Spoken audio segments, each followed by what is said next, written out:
Do I look like someone who wakes up at 4 a.m. to drink charcoal water and hustle? No. What actually changed my life wasn't some intense 90-day grind. It was just a few small habits that started compounding while I was busy doing other things. I've pulled 11 lessons from the most impactful books I've read. None of this is a shortcut, just ideas that help me personally. Individually, they're just small tweaks. Together, they're a system. Stick around for habit 10 because that one had the biggest long-term impact on my finances. Habit 1.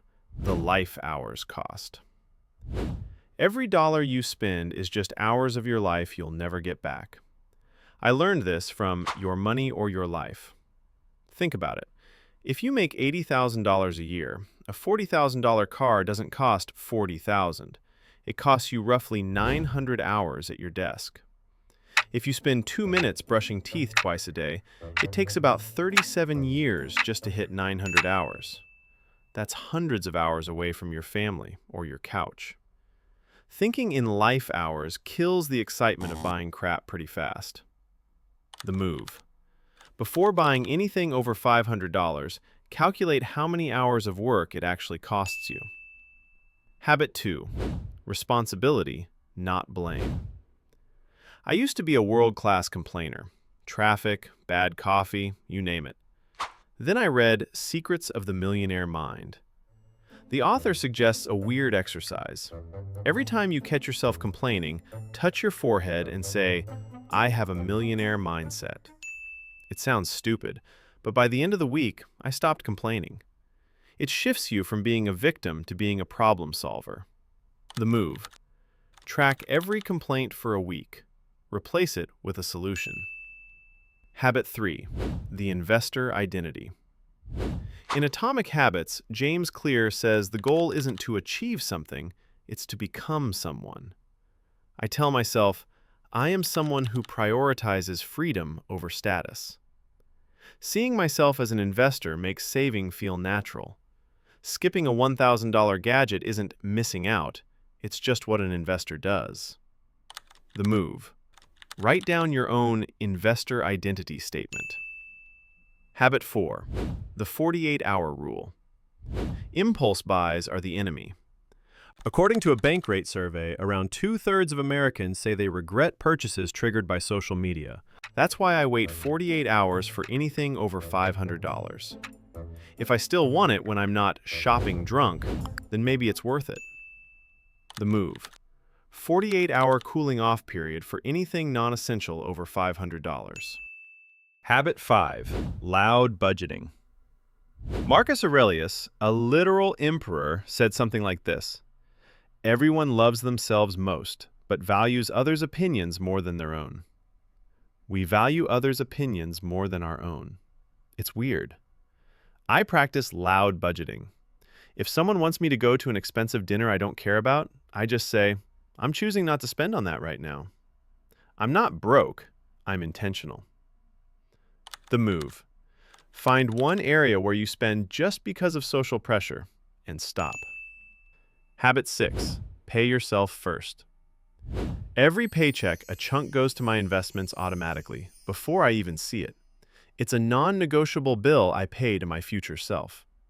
According to a Go Banking Rates survey, only a small percentage of Americans are using automatic deposit to save money. By not automating, you're basically forcing yourself to have a high-stakes meeting with your willpower every 2 weeks. The move. Automate at least 10% of your check to savings. Habit 7. Environment design. James Clear explains in Atomic Habits that behavior is a function of environment. If I want to run, the shoes go next to the bed. If I want to stop wasting time, the social media apps get deleted. Make the good stuff easy and the bad stuff annoying. The move. Optimize one thing in your room to make a good habit effortless. Habit 8. Create more, consume less. High earners usually create more than they consume. According to the author of Rich Habits, The Daily Success Habits of Wealthy Individuals, high earners create more than they consume.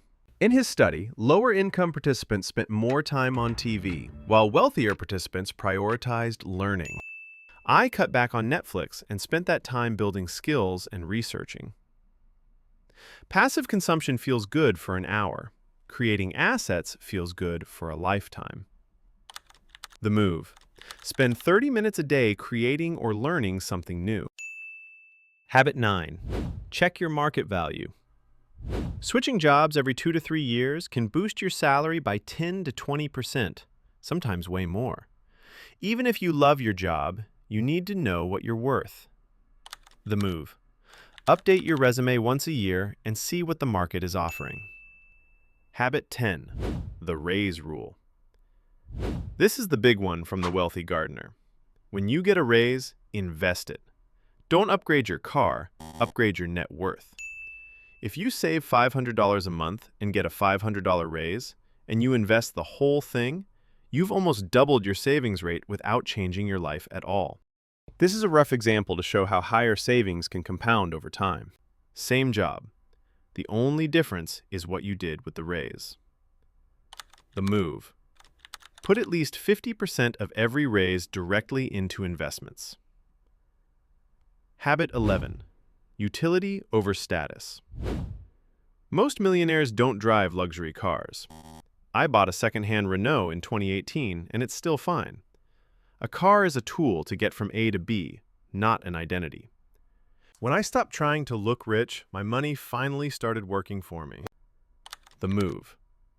When you buy something big, ask, am I buying this for the utility or for the look at me factor? I want to know, how many of these 11 habits do you actually do? Drop your score below. And if you have a habit that's changed your life, share it. I might even try it myself. If you want to keep improving your financial situation, hit subscribe. It will be the soundest financial decision of your life. Keep the momentum going. Watch these videos next.